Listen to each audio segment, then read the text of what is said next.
Well, I figured I'd touch a new topic today, okay? Peer pressure, society. That's right. We know already bullying. Everybody always wants to use the cop out and say that the bullies, when they're younger, outgrow being a bully. And they justify and turn their back to the behavior of somebody who's being a bully. And they allow their children to grow up to be bullies. And because you turned your back and didn't discipline your children when they were young and you knew they were bullying, and you justified it and used your cop-outs to turn your back and said that they'll outgrow it, they grew up to become adult bullies because it's not outgrowing. Okay? Well, it's the same thing with peer pressure. It really is. Peer pressure is really never outgrowing. And that's one of the reasons that so many men won't stand up for themselves is against the female gender. That's one of the reasons that so much crap is happening. Okay? When you look at the image programming that's been brought into society for a long, long time now, okay, that programming gave you gender roles, division. That's right. That's what gender roles is division. Okay? And it also gave you image, okay? Image is what's been put in your face your whole life. Okay? From beauty to what's considered to be undesirable. Okay, the image. Geeks, nerds, that's right. The popular ones in school, the jocks. That's right, the image, And the image is actually really important to a lot of people in today's society, especially the female gender. Okay? And I've got some good examples for you. So we'll start off here. Okay, we'll start right off here. This is normally what's said about peer pressure. This is the most common thing that people are told, programmed into you, okay? Peer pressure is usually applied to younger people, especially teenagers, adolescents, okay, are particularly vulnerable to peer pressure because they are at a stage of development when they are separating more from their parents' influence, but have not yet established their own views and understandings about human relationships or the consequences of their behavior. They are also typically starving for social acceptance. At this stage, they may be willing to engage in behaviors that will allow them to be acceptable to or against their own better judgment, which is true, very true. Fans adore him. Parents despise him. And this next song is for every priest that said you were going to hell. Marilyn Manson. The name alone evokes both beauty and terror. Yeah, I threw Marilyn Manson in your face deliberately because, see, with Marilyn Manson, he stirred up controversy, big time, okay? He challenged the image. Society's what they programmed you to be the norm. He challenged that image. And when he challenged that image, he was actually blamed for things because of his music, like Columbine High School shooting, which actually he had nothing to do with, and it wasn't his music that did it. Not whatsoever. It's the way people treat each other. And a lot of people treat each other the way they treat each other because of what? Because of what? Social conditioning, peer pressure. That's right, peer pressure. Acceptance, to fit in. So let's look at it. Did they really outgrow peer pressure? No. Just like bullying. Most people have struggled with peer pressure their whole lives. Okay, because they want to fit in. They want real badly to fit in and be accepted by others. Even if it's wrong, they don't care. Okay? And so with that being said, what happens is, well, Columbine High School shooting, the real reason behind this type of behavior from people that you're seeing going on is because these people was considered what? Outcast? That's right. They were outcast. That's right. And when they're considered outcast, undesirables, because other people are so busy worrying about peer pressure, trying to fit in, They find it, well, if we pick on these people here that are outcasts that we've pushed out because they don't fit the norm. They don't fit the norm, what society's told you to be norm, which is peer pressure. Okay? So then you bully them and you outcast them.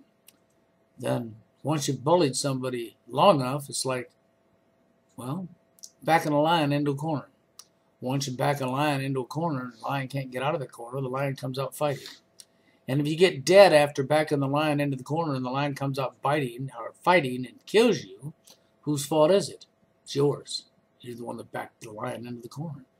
Well, it's the same thing with what you're seeing going on in society.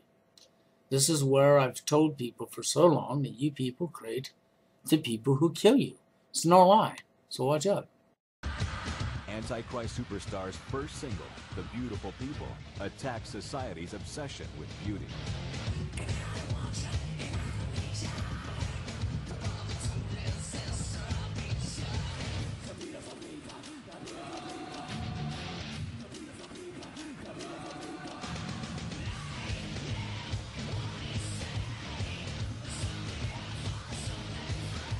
It was combating the fascism of beauty. If you weren't beautiful, you were worthless, you were ugly. That's right. If you wasn't beautiful, you were worthless. You were ugly. You were a nobody. You were an outcast. That's right. You were an undesirable. It was natural selection. There you go. Natural selection. Where did you learn that from? See, there you go. See? So what did he do? What did Manson do there? Well, it's very obvious. Marilyn Manson, he bucked the system, didn't he? He bucked your social conditioning machine. He put the truth right in your face. This is, where did your image come from? Your imagery that everybody goes by came from where? Books, magazines, TV sets. That's right. That's right, Hollywood, you know, the movies. That's right, the sitcoms. They put in your face what they want to be acceptable and what they don't want to be acceptable. And they teach you from the time you're a child what's to be acceptable, what's not to be acceptable. So they teach you groupthink. That's right, they taught you groupthink. They taught you to use one hive mind. You know, the mind in the glass jar? That's what they taught you. One hive mind. They taught you not to be an individual human being and to not think outside of what they want you to think. Okay? That's really what they've done. And the majority of masses of people fall for it. Hook, line, and sinker, like a fish on the end of the line. Okay? And so then you go out there and you do what? Well, here's another example of what you might do. There's this teenage punk rocker kid who was run down in an IHOP parking lot by a white jock and his girlfriend in Dad's Cadillac. And this boy died because he looked different. And he was run down by a drunk piece of shit that hated him and had always picked on him. And it was a situation where you've got 6 kids who, you know, got their noses pierced. And you've got 30 jocks who are the popular kids at school. And they're picking on them. They're calling them fags. They're calling them whatever. So this thing happens. This guy kills this kid and is clearly guilty. You know, his guilt is admitted. And guess where this all-American athlete is? He's in college. You know, the jury felt the punk rocker deserved to die because he looked the way he did. And not only was he killed, but then in the trial, he was killed again because they, you know, criticized his lifestyle because he didn't, you know, wear a Tommy Hilfiger shirt and khaki pants, you know. And then the killer was even applauded at graduation because he was a football star. The American dream, strong, normal. He never spent a day in prison. So who do we blame? You know, everybody wants to say, you know, too much violence today, you know. Did anyone forget about the Civil War or the Bible or Shakespeare? You know, violence isn't brand new. And I don't even think seeing violence is the problem. I think there's a more serious problem that seeing violence as a solution to solve a problem is what is sending a bad message to kids growing up. Every last word of what he said there is true. See what Image has done for you? This is what Image has done for you. Because the kid was a punk rocker, because the kid didn't dress the way that you was told you must dress. He didn't look and act like the way you was programmed to believe you must act, okay, or dress. Because of them things, what'd you do? You attacked him. That's right. Because he didn't think with that hive mind in the brain, in the jar. He didn't think with that. He used his own brain, okay? And so you attacked him because he didn't fit in. That's right. Undesirable, right? And so then what did our corrupt justice system do? Oh, that's right. Because he used his own brain, he deserved to die, huh? Because he was his own individual human being, he deserved to die. That's what you said. That's what you done. That's what you allowed to happen. And then you would wonder why everything's going on. And what did he say about violence? He was correct. You think violence is the cure. Violence is the cure. Violence has never solved nothing. Even from the beginning of time, violence is not the cure. But this is what you've been programmed to believe. That's right, to believe, because you've been programmed into that. So when I told people they've been brainwashed, I wasn't lying. The brainwashing started from the day you were brought home from the hospital as a brand new baby. You had no way of knowing you was being brainwashed. Okay, and that's no lie. And it's happened to everybody, not just one, everybody. Because the one thing that governments and CIA figured out long ago, and the Illuminati, so-called, right, was how to successfully brainwash masses and masses of people. And because of that, the injustice was in your face. The story he told you is absolutely correct. And then there's this. Newsstand and pick up issues of Legs magazine, where she was featured on the cover of. And he thought, aside from the fact that she was extremely attractive, that she would be interesting to have in a video for one of the songs he was working on. And I set a meeting up for the two of them. Immediately, Manson and Dita hit it off. When they first started dating, and then we went on tour together, she was there the whole time. He was head over heels for her. They shared a passion for glamour, a fact not lost on the paparazzi who gave them the Hollywood it couple treatment. They seemed like a match made in heaven. After several years together, the two wed in November 2005. But their separate careers and busy travel schedules strained the marriage. In the year that he was married, he saw his then wife less in that year than, all previous years combined. Adding to the separation imposed by their busy careers, media reports hinted that Dita had become disenchanted with Manson's drug and alcohol-laden rock and roll lifestyle. Dita wanted to change him. And again, you can't change people. You accept people for what they are and don't judge them. What have I been telling people forever? Okay, forever it seems like, okay? When you like somebody, you accept them for who they are. You like them for who they are, not who you want them to be. It's not about changing somebody. Look at all these females that are chasing after the bad boys, okay? And when you ask the female why she likes the bad boys, it's the challenge of trying to change them. And that's what all the females will tell you, is to change them, to change them.